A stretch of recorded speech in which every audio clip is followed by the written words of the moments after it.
Merci. Bonjour, bonjour à toutes et à tous. Que dire En fait, j'étais hier soir à Grenoble et je suis revenu à Paris à 13h30 dans le train. Donc, j'avais pas envie d'être assis de manière conventionnelle. C'est pour ça que je suis sur une table.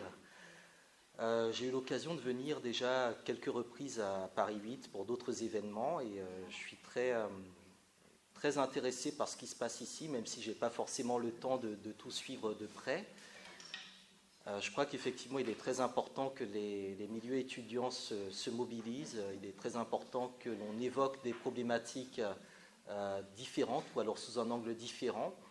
parce que je pense que le changement de perspective, le changement de regard, en fait, il peut aider à trouver d'autres alternatives ou d'autres solutions, parce que les problèmes qui se posent ici aujourd'hui se sont posés dans d'autres endroits et à d'autres moments. Voilà, donc la présentation, donc moi je suis historien, je suis également militant panafricaniste, j'ai une trentaine d'années, je suis docteur en histoire, je n'occupe pas de position académique, donc j'ai enseigné au Canada, en Palestine principalement et aussi dans quelques universités africaines, mais en France je n'occupe pas du tout de position académique. Donc je ne parle au nom d'aucune institution académique, entre guillemets. Ça fait partie, je pense, de ma conviction de chercheur militant. Une position qui est souvent assez mal vue dans les milieux académiques français, mais qui est relativement bien considérée partout en dehors de la France. Donc ça aussi, c'est une spécificité française, en sachant que dans ce pays, on a quand même eu, à une certaine époque, beaucoup d'intellectuels engagés, des gens comme Pierre Bourdieu, qui participaient de manière assez concrète aux mouvements sociaux et qui, en même temps qu'ils élaboraient des théories, eh bien, faisaient passer donc, l'idée, donc, la théorie, à l'activité dans le cadre d'un certain nombre de rencontres et de débats avec les premières personnes concernées par ces sujets. Et je pense que les étudiants sont bien évidemment les premières personnes concernées, avec les travailleurs également, par le climat actuel et les lois actuelles qui sont en train d'être passées, des lois concernant le travail, mais également des lois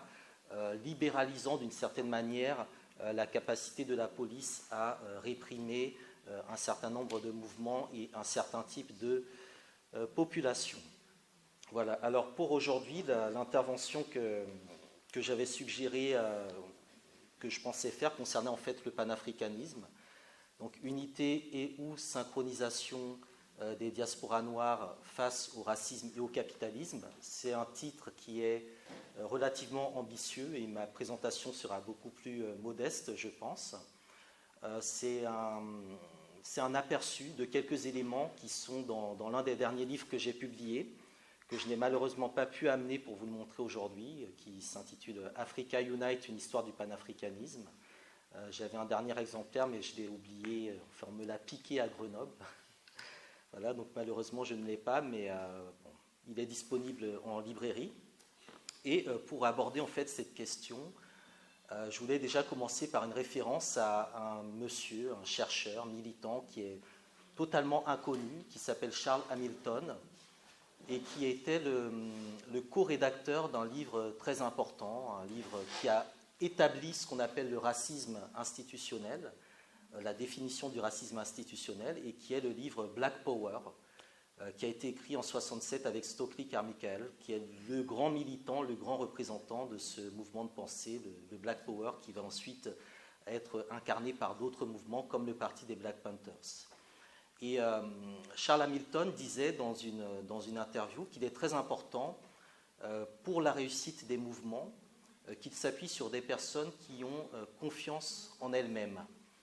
Et lorsqu'il faisait référence à cette idée de confiance en soi, il visait très clairement la manière dont les groupes noirs qui se battaient à cette époque pour les droits civiques et pour l'autodétermination tentaient de s'organiser de manière différente. Et il faisait précisément référence à un certain nombre de couacs qui ont eu lieu dans les milieux étudiants à cette époque-là, entre les étudiants blancs et les étudiants noirs, qui se basaient tout simplement sur le fait que les étudiants blancs sont rentrés dans la lutte menée par les étudiants noirs et les étudiants blancs disposaient d'un background économique et culturel et même social supérieure aux étudiants noirs. Et par conséquent, ils étaient très rapidement beaucoup mieux organisés que les étudiants noirs et ils se sont retrouvés très rapidement au devant d'une lutte qui ne les concernait pas directement. Et ça aussi, c'est extrêmement intéressant. Ils avaient accès aux médias, ils savaient comment contacter des journalistes, ils avaient une expérience de la communauté, puisqu'ils appartenaient finalement à une communauté qui avait toujours été majoritaire. Et d'une certaine manière, ils imposaient au mouvement étudiant noir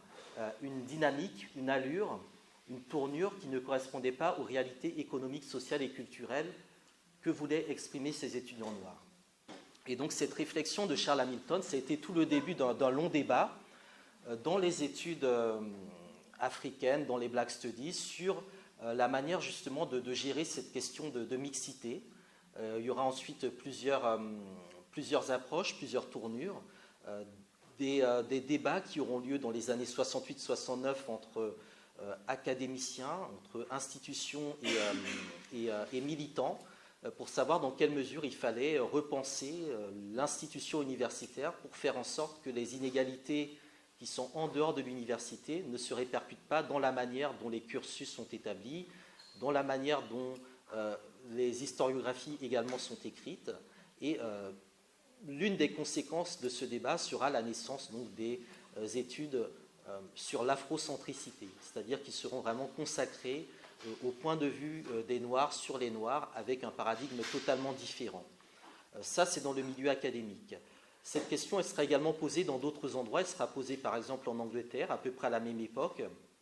par des mouvements qui se structurent, qui s'inspirent beaucoup de ce qui se passe aux États-Unis et qui vont, à partir d'un moment, tenter de radicaliser leur position en essayant de faire voter les mesures ou les règles les plus radicales, les plus pro-noires, de telle sorte, en fait, à tester la position de toutes les personnes qui étaient dans ce mouvement-là. En fait, plus vous radicalisez les mesures que vous proposez, plus vous voyez qui dans le groupe, noir ou blanc ou autre, est réellement capable de soutenir ce type de position. Et cette radicalisation des mesures et des lois a fait en sorte que les mouvements noirs qui étaient présents en Grande-Bretagne à cette époque-là, qui étaient mixtes, vont également se non-mixifier. Le troisième endroit où cette problématique également va être très importante et cruciale, ce sera bien évidemment l'Afrique du Sud, où là on est dans un contexte d'apartheid radical institutionnalisé. Et là aussi, les étudiants noirs vont faire très clairement scission avec les étudiants blancs, en réclamant justement, en soulignant l'importance de mettre dans la question du capitalisme, dans la question de l'oppression, la question raciale et la question historique.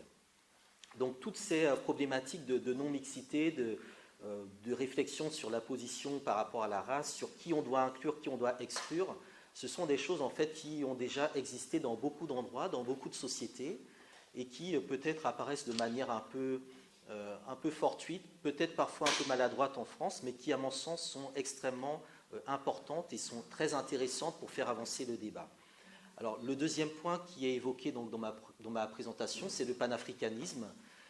Pourquoi le panafricanisme ? Tout simplement parce que le panafricanisme, c'est un mouvement de libération, c'est toute une histoire globale liée aux peuples africains et afrodescendants. Et je pense que dans le contexte où on réfléchit justement sur ces problématiques de non-mixité, sur des problématiques en lien avec la racialisation, il est très important que les personnes noires puissent comprendre qu'elles doivent s'appuyer sur une histoire qui est celle du panafricanisme, parce que c'est une histoire d'interconnexion. C'est une histoire qui, personnellement, me permet de discuter aujourd'hui avec, par exemple, des Noirs de France et de discuter demain avec des Noirs du Brésil, après-demain avec des Noirs aux États-Unis, après-demain avec des Noirs en Inde, un peu partout dans le monde. Et c'est, je pense, cette ouverture sur d'autres espaces de résistance et de lutte racialisée qui est déjà présente dans le panafricanisme. Et je pense que la valorisation de cette histoire, de ce concept, est très important parce qu'il y a une quête d'identité dans la population noire de France, et je crois que cette quête d'identité fait fausse route en s'inventant des identités notamment afropéennes, parce que je pense que l'identité afropéenne, c'est-à-dire moitié africain, moitié européen, c'est une identité qui est profondément réductrice. Et la vision du panafricanisme, c'est de poser une histoire qui est anti-isolationniste. C'est-à-dire qu'on est dans un monde où les identités sont construites, les identités sont manipulées, les identités sont racialisées, et elles le sont de telle sorte à ce qu'elles soient les unes et les autres isolées pour qu'il n'y ait pas justement de connexion et de convergence des luttes. Or, le panafricanisme, c'est une histoire qui lie justement les différentes luttes qui ont lieu dans ce monde noir, qui montre la manière dont des groupes non noirs se sont soit opposés, soit rattachés à cette lutte, et qui montre aussi un certain nombre de dynamiques de classe entre des positions assez élitistes et d'autres positions beaucoup plus subversives et populaires. Donc cette histoire, elle me semble extrêmement importante justement pour faire cette synchronisation, pour faire cette unité et pour comprendre que l'unité, elle se construit dans le mouvement. Et c'est tout l'intérêt donc des deux points que j'aborde donc dans le titre, unité et synchronisation. La synchronisation, c'est le mouvement, et pour qu'il y ait mouvement, il faut qu'il y ait deux parties différentes. Pour que je puisse bouger mon bras, eh bien, il faut que j'ai un avant-bras et un coude, et c'est l'articulation qui permet de créer le mouvement. Donc il faut nécessairement de la diversité dans cette unité pour qu'il y ait du mouvement. Et c'est là tout l'intérêt donc de réfléchir sur la manière dont cette notion d'articulation, elle permet de comprendre en quoi le monde d'aujourd'hui il est décalé, il est constamment dans le décalage. Et cette notion de décalage ou d'instabilité, il faut la voir de manière métaphorique. Quand je fais référence au panafricanisme, quand je fais référence aux diasporas noires, les diasporas, le terme diaspora, c'est un terme qui est plutôt apolitique, et le terme panafricanisme, il est plutôt politisé. Mais quand je fais référence dans mon intervention à ces deux termes, il faut utiliser en fait la métaphore d'une table. Une table, elle est stable parce qu'elle repose sur des pieds. Et il faut en fait imaginer l'Afrique comme étant une table qui repose sur 4 pieds, mais 4 pieds qui sont de taille inégale, ce qui donne en fait une table qui est bancale. Et donc l'idée de synchroniser, l'idée de créer l'unité, en fait, ça consiste à déterminer quels sont, dans les diasporas, puisque les diasporas représentent les pieds de la table, quelles sont dans les diasporas, eh bien, celles où la longueur des pieds n'est pas bonne. Où est-ce qu'on doit trouver un endroit où il faut caler quelque chose pour que la table reste stable, et ça amène en fait à circuler dans l'espace mondial, dans l'espace international, à interroger les différents groupes qui se posent des questions sur leur identité, qui sont engagés dans différentes luttes, et à comprendre où est-ce que, eh bien, il faut raccourcir le pied ou au contraire allonger le pied. Dans le cas où il faut raccourcir le pied, très souvent c'est assez compliqué de raccourcir quelque chose parce que ça amène les gens à s'amputer d'une identité qui est réelle, puisqu'il y a effectivement un certain nombre de personnes noires qui sont françaises et qui ne peuvent pas se détacher de cette identité française pour diverses raisons, et donc qui appartiennent à l'histoire, entre guillemets, de la République, de la citoyenneté française, et d'autres pour lesquels, en fait, le pied sera trop court. Et ceux pour lesquels le pied est trop court, eh bien là, on fait appel à une autre, une autre fonction du chercheur, une autre fonction du militant, qui est de se transformer en prothésiste. C'est-à-dire que nous devons inventer des prothèses là où des sociétés ont été amputées, là où des groupes se trouvent privés d'une partie de leur histoire, d'une partie de leurs connaissances, d'une partie de leurs moyens économiques, sociaux et culturels pour pouvoir s'organiser de manière indépendante. Et quand je fais référence, bien évidemment, aux groupes noirs, blancs, etc.,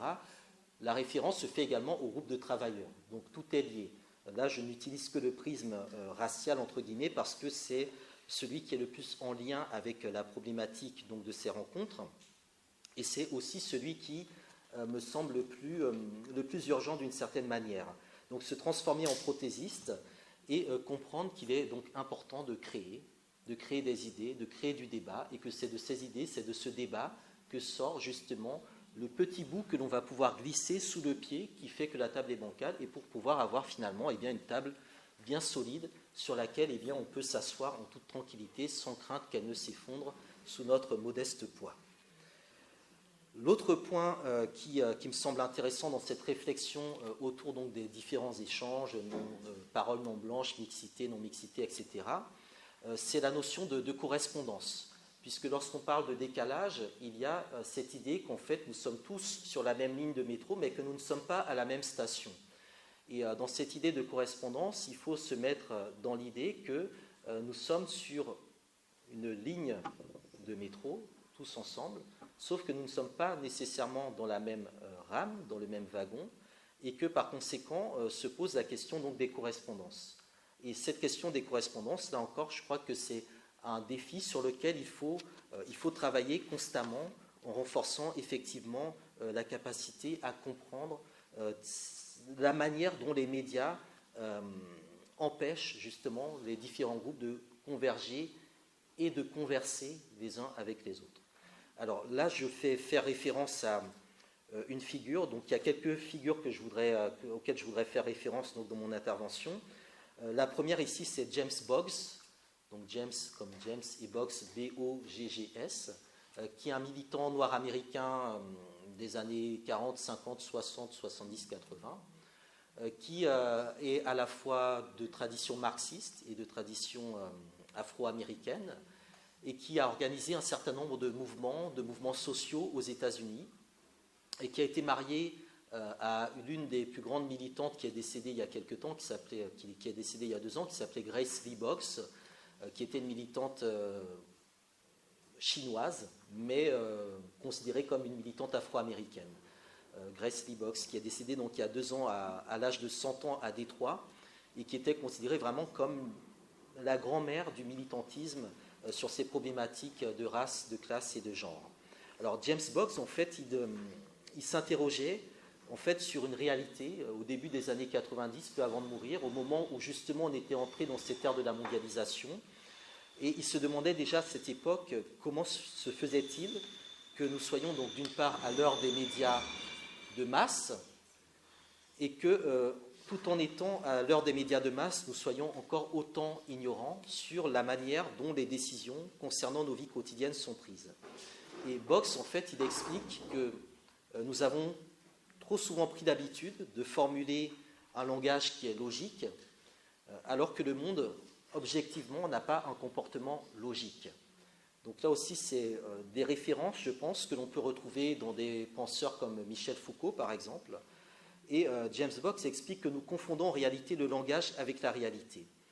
Et là, il souligne, c'est un lien en fait avec toute la manière dont les différents mouvements que l'on voit émerger depuis une dizaine d'années s'appuient énormément sur les réseaux sociaux, sur Facebook. Alors sur Facebook, il y a 2000 personnes qui prévoient de venir, au final on est 30, c'est très bien. Et donc il explique que plus les Occidentaux ont été créatifs en inventant de nouvelles techniques de production et donc de communication, moins ils ont été efficaces en inventant de nouvelles relations humaines. Et il explique que ce qui a été quantitativement gagné dans l'avancée technologique a été qualitativement perdu dans les relations humaines.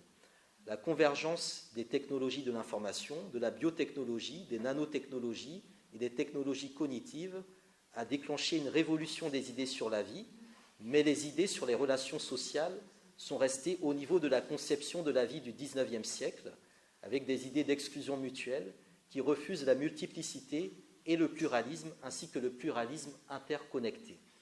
Ça, je pense que c'est une référence qui est extrêmement intéressante parce qu'elle montre à quel point, effectivement, on est aujourd'hui, on se retrouve en fait dans des relations qui sont d'une certaine manière surfaites ou qui sont vues à travers donc les lunettes de personnes qui contrôlent les différents outils de communication. Donc ça, c'était la référence à James Boggs que je voulais faire. À présent, je voulais également donc revenir sur un autre point qui me semble également très important, qui concerne en fait la question de la mise en place de ce que j'appellerais en fait une industrie du problème racial. Je crois que cette question elle est assez intéressante parce que, à mon sens, elle anticipe d'une certaine manière les réponses que l'establishment, les autorités, essayent d'apporter pour contrecarrer justement tout ce type d'organisation fondée sur des idées ou des principes de non-mixité ou de solidarité non blanche, ou en tout cas mettant en parallèle un certain nombre de luttes en dehors du cadre habituel. Alors cette question donc, de l'industrie du problème racial, elle a été abordée là aussi par un certain nombre de figures. sur lesquelles également je voudrais revenir parce qu'elles sont à mon sens pionnières. La première, c'est un sociologue suédois qui s'appelait Gunnar Myrdal, qui écrivait en 1944 un livre assez connu, un livre de sociologie très important qui s'appelait An American Dilemma, donc un dilemme américain, qui en fait interrogeait la difficulté pour les Noirs d'être à la fois noirs et américains, d'embrasser ces deux identités. Et dans cet ouvrage, qui à l'époque de manière très intéressante devait être confié par l'éditeur à un sociologue noir, mais pour des raisons obscures a été confié à un sociologue suédois, donc complètement déconnecté de la problématique noire et raciale aux États-Unis et dans le monde occidental. Donc dans cet ouvrage, en fait, Myrdal, il présente le noir comme un problème dans la vie sociale américaine et il explique également de manière assez pertinente que les Blancs contrôlent donc les conditions à l'origine de l'entrée des Noirs dans l'histoire politique et économique, et que par conséquent la société est marquée par une stratification raciale et sociale qui maintient les Noirs en bas de l'échelle avec une alternative qui est de se conformer aux attentes ou d'être exclus. Alors, ce livre-là, il est extrêmement intéressant parce qu'au fur et à mesure qu'il écrit, au fur et à mesure qu'il mène ses recherches, Myrdal constate que la majorité des Blancs, voire même la quasi-totalité des Blancs, ne se confrontent au racisme que de manière occasionnelle et pas comme une question qui est reliée en fait à leur survie, que ce soit leur survie politique, leur survie économique, sociale ou culturelle. Et il explique également que si les Blancs choisissent de se confronter au racisme, dans le cadre donc, du soutien notamment aux luttes antiracistes,